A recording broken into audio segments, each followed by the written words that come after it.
नेपालमा लेक साइड भन्ने बित्तिकै फेवा ताललाई नै बुझ्ने गर्दछ। तर पर्यटकीय दृष्टिकोणले भने कम पर्यटक आउने भए पनि शान्त आनन्दीय आवाज बोकेको अर्को गन्तव्य हो Begnas Tal. Hello everyone, welcome back to my channel. अब आज चाहिँ म चाहिँ हाम्रो यो लेखनाथलाई एक्सप्लोर गर्ने क्रममा चाहिँ दिस द सेकेन्ड एपिसोड भन्ने कि सेकेन्ड ब्लग भने त्यसको लागि आएको छु। त्यो चाहिँ आज बेगनास लेकलाई एक्सप्लोर गर्ने भनेर रहेको छ मेरो। आजको ब्लगिङको लागि सञ्जीव भाइले गिम्बल चाहिँ सेटअप गर्दैछन्। अहिले चाहिँ फाइनल्ली म चाहिँ बेगनास लेकमा आइपुगेँ। बेगनास लेक यो मेरो ब्याकग्राउन्डमा हेर्नु बेगनास लेक छ। बेगनास लेकमा आइपुगेँ र मैले भाइलाई इन्भाइट गरेको थिएँ, हाम्रो सञ्जीव भाइलाई। सञ्जीव भाइ छ यहाँ अगाडि, सिनेमेटिक सर्ट्सहरू लिँदैछन् भाइले। भाइले चाहिँ मलाई आज हेल्प गर्छ सिनेमेटिक्सको लागि।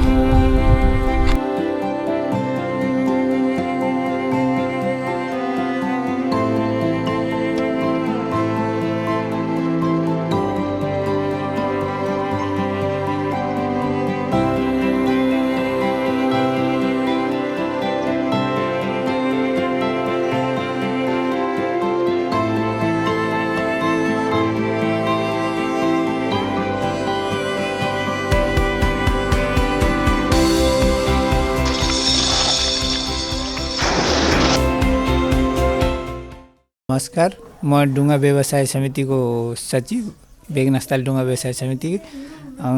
बेगनास ताल पोखराको देखि अब भनौँ न पूर्वी भेगमा पर्ने एउटा फेवादेखि 20 किलोमिटर पूर्वमा पर्छ र यो अति नै मनोरम दृश्यहरू भएको ठाउँ।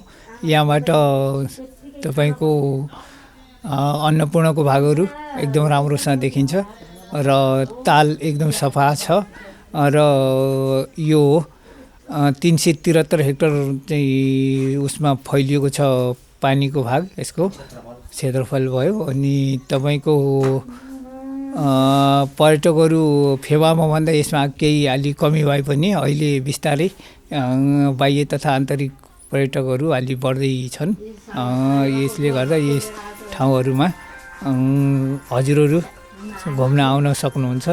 राम्रो छ, सबै कुरो व्यवस्थाहरू हुन्छ, ज्याकेटहरू सबै कुरो पाउनुहुनेछ र कुनै प्रकारको छैन। त्यसकारण तपाईँहरू यसलाई सहजतापूर्वक ताल सैर गर्न सक्नुहुन्छ।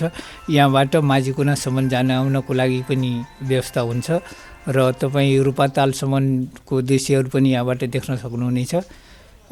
यो बेगनास ताल अति नै मनमोहक दृश्य भएको ठाउँ हो र हजुरहरू यहाँ आएर तालको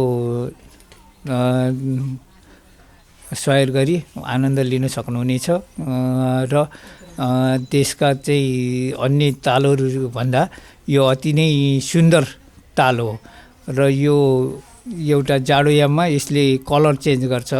यस जाडोयाममा यो ताल चाहिँ रेड कलर जस्तो देखिन्छ र अन्य अब गर्मीयाम लागेपछि एकदम बढी निलो देखिन्छ पानी यहाँको। त्यस भएको हुनाले यो ताललाई अब तपाईँ वैशाखमा आउनुभयो भने अति नै राम्रो फुलै सजिएको जस्तो देखिनेछ यो ताल। त्यस्तो ठाउँहरू छन् यहाँ। हजुरहरू चाहिँ यहाँ आएर यसको आनन्द लिनुहोला भन्ने म भन्न चाहन्छु हजुरहरूलाई। हस् त, म धन्यवाद। म राजु कणेल, बेगनास ताल डुङ्गा समितिको सञ्चालक। बेगनास तालमा घुम्न आउने सबै महानुभावहरूलाई स्वागत गर्न चाहन्छु। हाम्रो बेगनास ताल एकदम सफा बेगनास ताल। हाम्रो यहाँ लिस्ट छ 1 घन्टाको, 2 घन्टाको, 3 घन्टाको।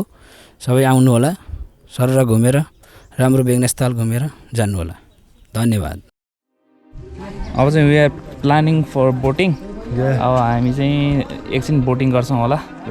अनि बोटिङ गरेपछि यहाँको आनन्द पनि लिनु पऱ्यो नि त। लोकल मान्छे भएर बोटिङ पनि गरेको छैन होइन, बोटिङ पनि गर्नु पऱ्यो होइन। हो दाइ बोटिङ गर्नुपर्छ, तपाईँ नै आउनुहोस् बोटिङ गर्नको लागि। सञ्जीव भाइको चाहिँ एकदम सपोर्ट छ, फुल सपोर्ट छ मलाई हरेक एभ्री त्यो सिचुएसनहरूमा म यहाँ आएँ भने भाइले चाहिँ एकदम सपोर्ट गर्छ। अनि भाइ चाहिँ यहाँको नर्मली फोटोग्राफी पनि गरिरहेको हुन्छ, पोर्ट्रेट फोटोग्राफी गरिरहेको हुन्छ। म सबै गर्छु, फोटोग्राफी सिनेमेटोग्राफी। तपाईँहरूलाई चाहियो भने मलाई कन्ट्याक्ट गर्न सक्नुहुन्छ। दाइको ब्लगमा मेरो नम्बर पनि हुन्छ तल डिस्क्रिप्सनमा। त्यही हो। अब चाहिँ हामी बोटिङ गर्न लागेको गाइज यो।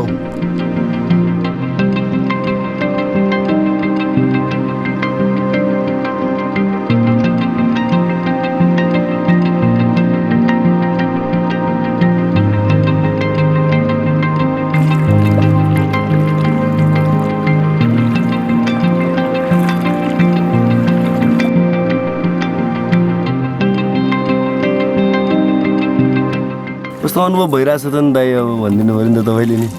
धेरै वर्ष पछाडि बना खिया के अरे ढुङ्गा खियाको अनुभव भयो यार यो त। धेरै वर्ष पछाडि फेरि पुरानो कुराहरूलाई ताजा बनाइदियो यार। दादा अर्काको बोट चाहिँ तोडेर हिँडिन्थ्यो त्यति बेला, बना पनि नभएर यो दाउरोमा हुन्छ नि चप्पल हुन्छ नि, चप्पल पुरा होइन अगाडिबाट ख्याएर त्यो यादहरूलाई चाहिँ एकदम ताजा गर्थ्यो क्या। हरेक दिन रात खेलिरहेको ठाउँ हुने यार यो हाम्रो यार। नाङ्गे पौडी खेलेको ठाउँ भन्दा होइन नाङ्गे चाहिँ खेलिएन, त्यो त्यहाँबाट वारपार चाहिँ गरिन्थ्यो यहाँ यार।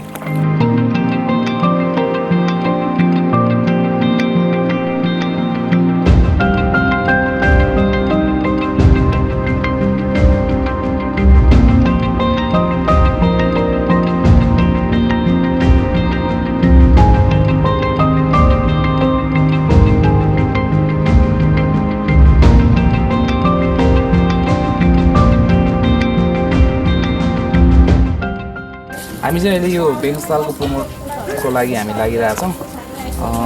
सर्वप्रथम त तपाईँलाई बेगनास तालमा स्वागत छ। तपाईँ चाहिँ कहाँबाट आउनुभयो सर एकचोटि भन्नु। मेरो नाम सनिता श्रेष्ठ हो। हजुर, म बिर्तामोड झापाबाट आएको। बेगनास तालको बारेमा नर्मली तपाईँले कसरी थाहा पाउनुभयो त्यो, र केही बेगनास तालको बारेमा थाहा छ भने त्यो 2-4वटा शब्दहरू भनिदिनुहोस् न। यहाँ चाहिँ आफन्तकोमा आएको हो, दिदीको घरमा।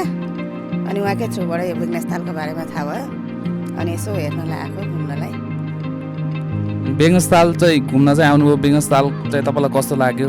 तपाईँको आफ्नो 2-4वटा शब्दहरू राखिदिनुहोस् न। बेगनास ताल एकदम राम्रो लाग्यो, एकदम रमणीय क्षेत्र। अब शीतल हावा सरर होइन, जे होस् प्राकृतिकको नजिक आए जस्तै लागिरहेछ मलाई। यदि कोही बेगनास ताल घुम्न आउन चाहनुहुन्छ भने उहाँहरूलाई चाहिँ के भन्न चाहनुहुन्छ? आउनुहोस्, घुम्नुहोस्, यो वातावरणमा हेर्नुहोस् होइन, एकछिन भए पनि भुल्नुहोस्। अब सहरको एकदम भिडभाडबाट छुटेर यो रमाइलो क्षण यसो इन्जोय गर्नुहोस् भन्छु। हजुर, हस्ते दिदी, हजुरको यो छोटो समयको लागि म एकदमै धन्यवाद दिन चाहन्छु।